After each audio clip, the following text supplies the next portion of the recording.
Good news! Central Americano MBBS just 34 lakhs. Columbus Central University.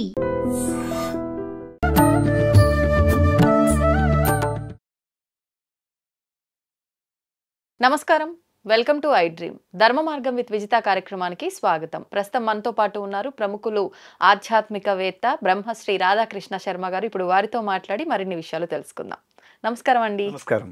శ్రావణ మాసంలో ఆడవాళ్ళందరూ ఎంతో చక్కగా ఆనందంగా జరుపుకునే ఒక విశేషమైన వ్రతమే వరలక్ష్మి వ్రతం. అయితే ఈ వరలక్ష్మి వ్రతం పౌర్ణమికి ముందు వచ్చే శుక్రవారం రోజున, అంటే రెండవ శుక్రవారం రోజున ఆచరించాలని చెప్పి శాస్త్రం చెప్తుంది అంటారు. కానీ వీళ్ళని బట్టి ఏ వారం వీలైతే ఆ వారం చేసుకునే వాళ్ళు కూడా ఉంటారు. ఈ వ్రతాన్ని ప్రత్యేకించి కొంతమంది ఎవరికి నచ్చినట్టుగా వాళ్ళు నిత్య దీపారాధన ఎలా చేసుకుంటారో అలా చేసుకుని అమ్మవారికి ఒక సారెలాగా చీర గాజులు పెట్టి చేసుకునే వాళ్ళు ఉంటారు. వ్రతంలాగా చాలా పెద్ద ఎత్తున ఆచరించే వాళ్ళు ఉంటారు. ఎవరికి వాళ్ళు చేసుకుంటారు, పురోహితుల్ని పిలిచి చేసుకుంటారు. ఏదేమైనా అంటే ప్రాంతాన్ని బట్టి రకరకాలుగా వాళ్ళ ఇష్టానుసారంగా చేసుకుంటారు. అసలు ఏంటి పద్ధతిగా మనం శాస్త్ర ప్రకారంగా చేయాలంటే ఏ విధంగా చేయాలో వివరించండి. పద్మాసనే పద్మకరే సర్వలోకైక పూజితే నారాయణి ప్రియే దేవి సుప్రీత భవ సర్వదా అని ఒక శ్లోకం ఉంటుంది. అమ్మవారికి, లక్ష్మీ అమ్మవారికి సంబంధించినటువంటి శ్లోకం. శ్రావణ మాసంలో వచ్చేటువంటి శుక్రవారములన్నీ కూడా వరలక్ష్మి వ్రతములే. కానీ ప్రత్యేకంగా ఒకటి విశేషం ఉండాలి కదా, ఒకదానికంటూ కొంచెం ఒకటి పైన ఉంది అని చెప్పడానికి ఆలోచన చేస్తూ పౌర్ణమికి ముందుగా వచ్చేటువంటి శుక్రవారము, దాదాపుగా అది రెండవ శుక్రవారమే వస్తుంది దాదాపు. అటువంటి దానికి తిథులతో సంబంధం లేదు. ఆరుదష్టమి రావచ్చు, ఇంకేదైనా రావచ్చు. అలాంటి శుక్రవారముని వరలక్ష్మి వ్రతముగా చేస్తాం. ఒక్కొక్కసారి 5 వస్తాయి, ఈసారి 5 వచ్చాయి. ఎందుకంటే ఆరంభం 25 రోజు 25వ తారీఖు శ్రావణ మాసం జూలైలోనే శుక్రవారంతోనే వచ్చింది. దాదాపుగా 5 శుక్రవారాలు వస్తాయి మనకి. ఎలా 5 వస్తాయి అంటే కొంచెం అదృష్టం, ఆనందం. అమ్మవారిని ఇంకెక్కువ మంది ఎక్కువ పూజించే అవకాశం ఉంటుంది. మామూలుగా పౌర్ణమి ముందు వచ్చేటువంటి శుక్రవారం చేయడం పరిపాటైనా మిగతా శుక్రవారాల్లో వరలక్ష్మి వ్రతం చేయొద్దని కాదు. ఇది చాలా అందరూ ఆలోచించాల్సిన విషయం. అవునండి, ఆ రోజే చేసుకుంటాం అందరం అంటే కూడా అందరు బిజీ అయిపోయారు. పాపం ఒక దగ్గర వెళ్ళలేక అందరి దగ్గర వెళ్ళాలనుకుంటున్నారు. ఇప్పుడు గొప్పగా చేస్తున్నారు, చాలా అమ్మవారిని అలంకరణ చేస్తున్నారు, వైభవంగా చేసుకుంటున్నారు, కలశం పెట్టుకుంటారు, ఈ రకంగా చేస్తారు. అమ్మవారి యొక్క ధ్యాన శ్లోకాన్ని పద్మాసనే పద్మకరే సర్వలోకైక పూజితే నారాయణి ప్రియేదేవి సుప్రీత భవ సర్వదా. హే జగదంబ, నారాయణ రూపంలో ఉండేటువంటి హే మహాలక్ష్మి, వరములనిచ్చేటువంటి లక్ష్మి, వరలక్ష్మి, వరప్రదానం చేస్తుంది అమ్మవారు. ముఖ్యంగా స్త్రీలకు సకల సౌభాగ్యాలను కలుగజేసే వ్రతముగా చెప్పబడ్డదే వరలక్ష్మి వ్రతం. ఈ వరలక్ష్మి వ్రతం అసలు ఎక్కడి నుంచి వచ్చింది అని మనం ముందుగా ఒక ప్రశ్న తెలుసుకోవాలి. ఒకానొక సమయంలో కైలాసంలో, వైకుంఠంలో కాదు, కైలాసంలో పార్వతీ పరమేశ్వరులు కూర్చున్నటువంటి సందర్భంలో అమ్మవారు అడుగుతున్నారు. పార్వతీదేవి పరమేశ్వరుని అడుగుతుంది, హే పరమేశ్వర, స్త్రీలకు సకల సౌభాగ్యాలను కలుగజేసేటువంటి ఒక్క వ్రతం ఏదంటే చెప్పండి. మనకు వ్రతాలన్నీ అలాగే వచ్చాయి. దాదాపుగా అన్ని వ్రతాలు అమ్మవారు అడిగారు శంకరుణ్ణి. అప్పుడు శంకరుడు చెప్పాడు, హే పార్వతి, ఒక వ్రతం కలదు, ఆ వ్రతము పేరే వరలక్ష్మి వ్రతము. అనగానే అమ్మవారి పేరు చెప్పలేదని అమ్మవారు బాధపడలే, ఆనందపడ్డది. చెప్పింది లక్ష్మీ అమ్మవారి గురించి, అవును సోదరి, నా గురించి చెప్పవా మహా మనోహరా అని అడగలేదు, ఆనందపడ్డది. ఏ వ్రతం అది చెప్పండి అంటే అప్పుడు పరమేశ్వరుడు చెప్పాడు ఈ వ్రతం గురించి. కనుక ఇది చాలా గొప్పనైన వ్రతం. ఆ వ్రతమంతా విన్న తర్వాత పార్వతీదేవి ఆచరించింది వరలక్ష్మి వ్రతం. అటువంటి వ్రతం ఈ వ్రతం. కనుక చాలా గొప్పనైనటువంటి వ్రతము, ఐశ్వర్యాలనిచ్చేటువంటి వ్రతము. ఐశ్వర్యము మళ్ళీ చాలాసార్లు కూడా చెప్పుకున్నాం. ఐశ్వర్యం అంటే బంగారము, బట్టలు, ఆభరణాలు, ఆస్తిపాస్తులు, ఇవి కాదు ఐశ్వర్యం. ఆనందం అనే ఐశ్వర్యం వాస్తవం, చాలా గొప్పది. అది అనుభవిస్తుంటే ఆనందం తెలుస్తుంది, చెప్పరాదు. అది నిజమైన ఆనందం లేక ఉన్న కుటుంబాలే ఎక్కువగా ఉన్నాయి ఇప్పుడు. అది ఎక్కడైతే పాపం కొందరిని చూసి ఇది మేము చేయొద్దా, అందరూ చేయాలి, అందరూ చేయొచ్చు, అందరూ చేయాలి కూడా. నీకున్న స్థాయిలో నువ్వు చేయి. ఒకరు గొప్పగా చేసుకున్నారు, వాళ్ళు తక్కువ చేయకుండా విత్తషాఢ్యం చేయకూడదు. ఎప్పుడంటే అన్నీ ఉండి నేను చేయను అనుకుంటా వాళ్ళు చేయని, వాళ్ళు గొప్పగా చేయాలి. వాళ్ళు గొప్పగా చేశారని నువ్వు బాధపడాల్సిన అవసరం లేదు. వాళ్ళకు ఉంది, వాళ్ళు చేస్తున్నారు, నాకు కూడా వస్తుందేమో. ఎప్పుడు కూడా ఆశ చాలా గొప్పది, అంతే, గొప్పగా అంటారా? ఆశపడాలి, తప్పేం లేదు. దురాశ నిరాశ వద్దు. ఆశ చాలా గొప్పది, ఎప్పుడు ఆశ ఉండాలి. ఆశ అంటే లక్ష్యం, గొప్ప లక్ష్యమే ఆశ. ఆశ చాలా గొప్పది. ఆశ దురాశగా మారకూడదు. దురాశ పోయి కాకపోయేసరికి నా పని కాలేదు, నిరాశ వచ్చేసరికి నేనేం చేయలేను, నా జీవితం వృధా, నేను కానీ ప్రాణత్యాగం చేద్దాం. అది అలా ఆశ చాలా ఉత్తమమైనటువంటిది. అవునండి, ఆశ చాలా గొప్పది. అటువంటి ఆశతో ఉన్నటువంటిది నాకు మంచి జరగాలి, మా వాళ్ళందరూ బాగుండాలి, జగత్తంతా బాగుండాలని ఈ చేసేటువంటి వరలక్ష్మి వ్రతాన్ని శంకరుడు అమ్మవారికి ఉపదేశం చేశాడు. ఈ విషయాన్ని తిరుమలలో చెప్పినా ఇదే చెప్పాలి, వేములవాడలో చెప్పినా ఇదే చెప్పాలి, శ్రీశైలంలో చెప్పినా ఇదే చెప్పాలి. శంకరుడు చెప్పిన వ్రతం. అవునవును, సమస్త ప్రాణ కోటికి ఆయన అదే వివరించాడు కాబట్టి ఎక్కడైనా అదే చెప్పాలి. ఎందుకు దాంట్లో ఉన్న చిన్న ఆంతర్యం, అమ్మవారు నీ గురించి ఏదో వ్రతం చేయమని చెప్పాలి, లక్ష్మీ అమ్మవారిని అర్చన చేయమని చెప్పాలి. అందులో శ్రావణ మాసంలో చేసేటువంటి శుక్రవారాల్లో వరలక్ష్మి అమ్మవారు వరములనివ్వడానికి సిద్ధంగా ఉంటుంది అని చెప్పారు. కనుక ఇది చాలా ప్రధానంగా మళ్ళీ అందరు గుర్తుపెట్టుకోవాల్సింది, కేవలము ఆ 2వ వారమే చేద్దాము, పౌర్ణమికి వచ్చే ముందు రోజు, అది మంచిది చేయొద్దని కాదు, మిగతా వారాలు చేయొద్దని కాదు కదా, అది గొప్పది తక్కువదని కాదు, అన్ని విశేషమే. దాని ద్వారా ఆ రోజు చాలా స్త్రీలందరూ ఎంత ఆనందంగా ఉంటారు, కళకళ ఉంటుంది, కళకళలాడుతాయి దేవాలయాలు, గృహాలన్నీ కూడా చాలా గొప్పగా ఉంటాయి. అటువంటి అలా గొప్పగా ఉండడమే అమ్మవారి అనుగ్రహం. అది అయితే ఎలా అండి ఇప్పుడు ఇది అంటే వ్రతం ఈసారి కుదిరింది చేసుకున్నాము, మరుసటిసారి వీలు అవ్వలేదు చేసుకోలేము, అలా అయినా పర్వాలేదా? అంటే కొంతమందిలో ఎలాంటి భయం ఉందంటే ఒక్కసారి కనుక మనం ఆచరిస్తే ఖచ్చితంగా ప్రతి సంవత్సరం ఆచరించాల్సిందే అని చెప్పి, మన అంటే వీలును బట్టి మనం ఇది ఆచరించుకోవచ్చు అంటారా? ఏ వ్రతమైనా అలాగే ఉంది. ప్రత్యేకించి కొన్ని వ్రతాలు ఉంటాయి. కేదారేశ్వర వ్రతం అని ఒకటి ఉంటుంది, అది మనకు వంతన ఉండడం లేదా ఒకరి ద్వారా మనం తీసుకోవడం. ఇది ఎప్పుడు చేసుకునే వ్రతం అండి? ఇది కార్తీక మాసంలో ఆశ్వీజ బహుళ అమావాస్య రోజు అది కూడా. అయితే వరలక్ష్మి వ్రతము కూడా పెద్దవాళ్ళ ద్వారా ఒక దీక్షగా తీసుకోవడం మంచిది. నాకు నేనుగా చేస్తా అంటే ముందు తెలుసుకోవాలిగా, అవును, దాన్ని తెలుసుకోవడమే దీక్ష. పెద్దవాళ్ళ ద్వారా నా ఇష్టం వచ్చినట్టు చేయడానికి లేదు, దానికి ఒక విధానం ఉంది, కల్పం ఉంది. అవును, ఆ కల్పోక్త ప్రకారంగా ఒక బ్రాహ్మణ్ణి పిలుచుకొని చేస్తే కొంచెం ఆయనకు విషయాలన్నీ తెలుస్తాయి, తన ద్వారా తెలుస్తుంది, ఆ బ్రాహ్మణికి ఉపాధి ఉంటుంది. ఎందుకంటే తను దాని మీద ఆధారపడి ఉన్నాడు.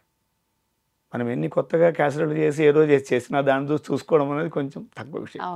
అది ఎప్పుడంటే సౌలభ్యం లేనప్పుడు, ఎవరు దొరకలేదు మాకు కష్టంగా ఉందన్నప్పుడు అది బాగుంది. కానీ అందరూ ఉన్నప్పుడు మనం వాడిని పిలిస్తే తన ద్వారా చేయడం ద్వారా తను ఉపాసనలో ఉంటాడు, తన ద్వారా నక్షత్రాలు వేసుకుంటే కొంచెం గొప్పగా ఉంటుంది. అలా చేయడం ఇంతకుముందు చేసినా చేయకపోయినా మనము కొత్తగా కూడా చేయవచ్చు. ఇది ఇన్ని సంవత్సరాలు చేయాలి, తర్వాత సంవత్సరం చేయకపోయినా దానికి ఇబ్బంది లేదు, ఒకసారి కుదరకపోవచ్చు. కనుక మనం మళ్ళీ తర్వాత వచ్చే సంవత్సరం చేసుకోవచ్చు, ఎప్పుడైనా చేసుకోవచ్చు. ఇప్పుడు ఈ వరలక్ష్మి వ్రతానికి కలశ స్థాపన చేయాల్సి ఉంటుందా, అవసరం లేదా? చేయాలి, చేయడం విశేషం. అంటే వ్రతములన్నింటి కూడా కలశ స్థాపన విశేషం. ఎందుకంటే భగవంతుడు ఎక్కడ ఉంటాడు అన్నప్పుడు మనం ఒక పటంగా పెట్టుకుంటాం. పటం ఏంటంటే ఇలా ఉంటుంది అమ్మవారు అని చూపటానికి. కానీ ఒక ఓషధులు అంటే ధాన్యములు లేదంటే పల్లవములు అంటారు. పల్లవములు అంటే లేత చిగుళ్ళు ఆకులు, మామిడి, మర్రి, మేడి, రావి, జువ్వి, ఈ ఆకులలో కలశాల్లో వేసేసి అందులో నీళ్లు పోయడం కానీ బియ్యం పోయడం కానీ ఏదైనా పర్వాలేదా, బియ్యమైన నీళ్ళైనా ప్రాంతాచారం. కొన్ని ప్రాంతాల్లో ధాన్యం పోస్తారు, అది ఓషధులు అనే భావనతో. కొన్ని చోట్ల వాటర్ పోస్తారు. ఏది పోసినా అందులో ఉంటారు అని.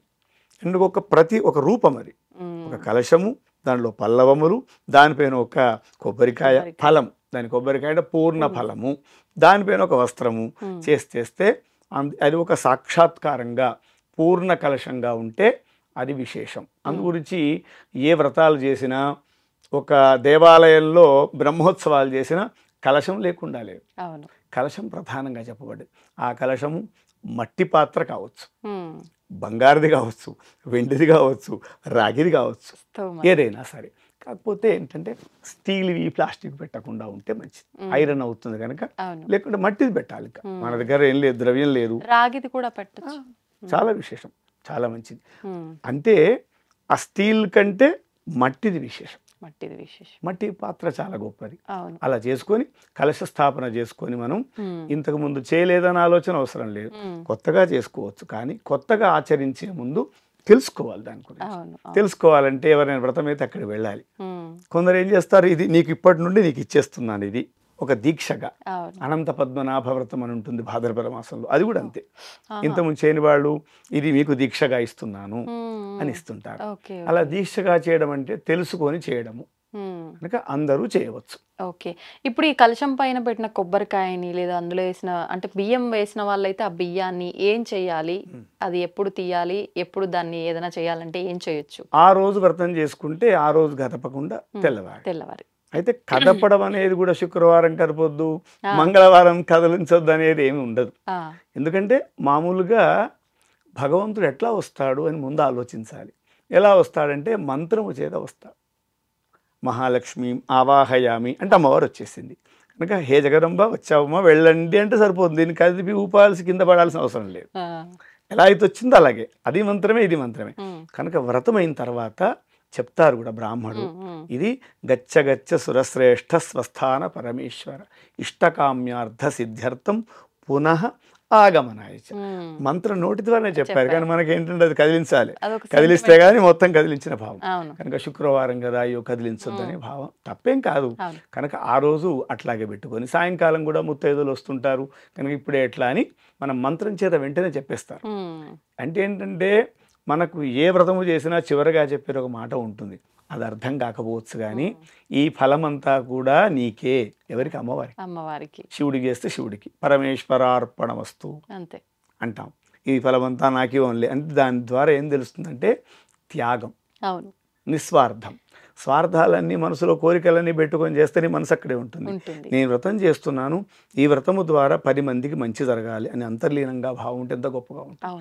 ఆ 10 మందిలో నువ్వు ఉంటావు, ఉండకపోయినా సరే 10 మందికి మంచి జరిగిందంటే ఎంత గొప్ప ఆనందం. వ్రతములన్నీ అందు గురించే చెప్పారు.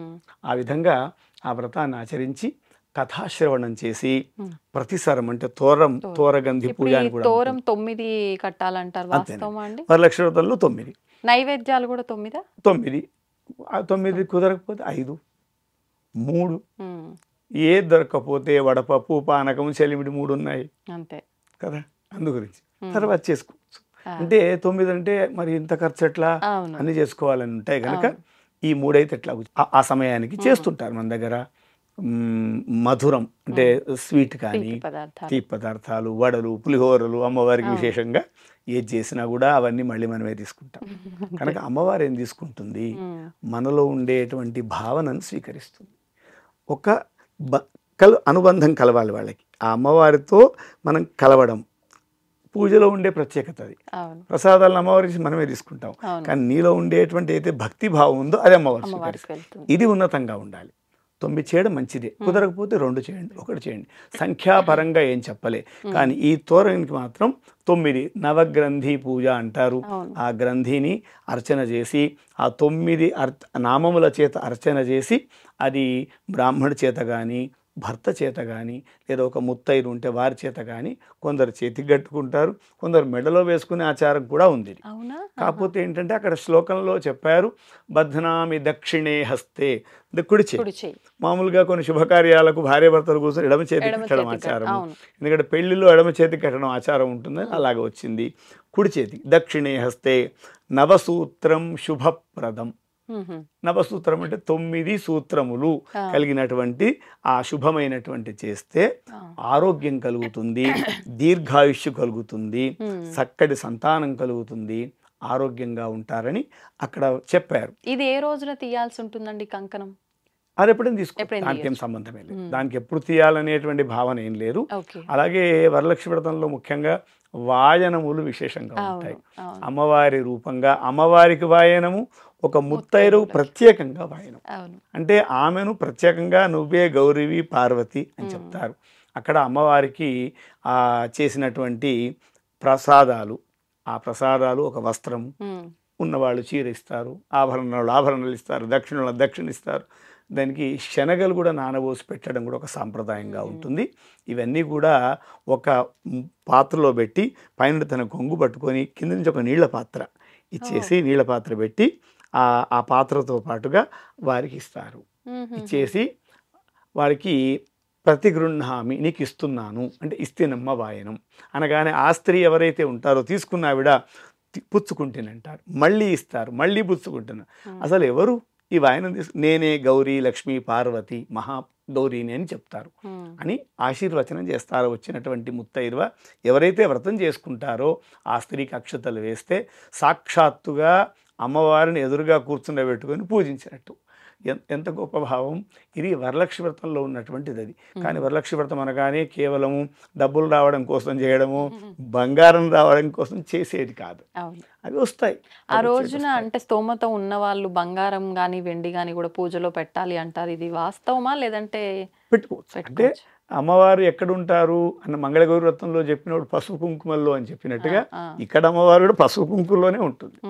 ఈ డబ్బులు ఉండదని, ఎందుకంటే అది ఉపయోగపడుతుంది కనుక ఐశ్వర్యంగా భావన చేస్తాం. ఒక విలువ గల వస్తువును మనం గొప్పగా చూస్తాం కనుక అమ్మవారు అనుకుంటాం, లక్ష్మి అనుకుంటాం. తప్పేం లేదు, పెట్టొద్దని కాదు. కనుక నా దగ్గర ఉంది చూపించుకోవడానికి కాదు, అంతే. నాకు చాలా ఉంది నేను చూపిస్తానని చెప్తే నువ్వు తగ్గిపోయావు, అయిపోయింది. అంతే అంతే. ఇది అమ్మవారు నాకు ఇచ్చినటువంటి ద్రవ్యం, సమర్పణ చేస్తున్నాను నీకు, తర్వాత నువ్వు తీసుకుంటావు తర్వాత విషయం. కానీ ఆ సమయంలో ఇది నీకు సమర్పణ కనుక ఈ మిగతా వస్తువులు ఏది పెట్టేదానికంటే నీ మనస్సును, ఇది చాలా ఉత్తమమైన లక్షణం. ఆత్మ నివేదన అనొచ్చా? అంతే, చాలా గొప్ప విషయం అది. తర్వాత ₹1 ఖర్చు లేదు. లోపలి పెట్టడానికి ఎంత ఇచ్చాడు భగవంతుడు, అందరికి ఇచ్చాడు. దానికి దారిద్ర్యం లేదు. అందుగురించి భావదారిద్ర్యం ఉండకూడదు అంటారు. భావం గొప్పగా ఉండాలి.